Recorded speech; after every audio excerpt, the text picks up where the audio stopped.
เมื่อปีพศ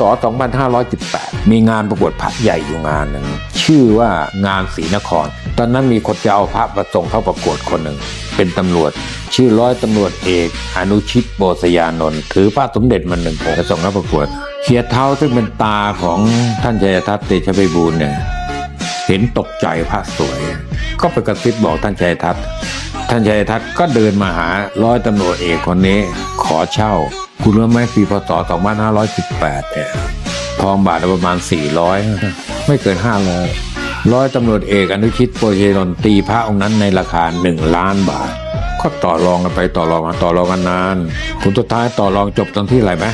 ให้1 ล้านบาทแล้วร้อยตำรวจเอกอนุชิตทอนเงินให้1 บาทคือลดให้บาทถ้าก็ซื้อ 999,999 บาทแล้วพระองค์นั้นก็มีชื่อเสียงวันนี้ก็คือองค์หลวงพุทธ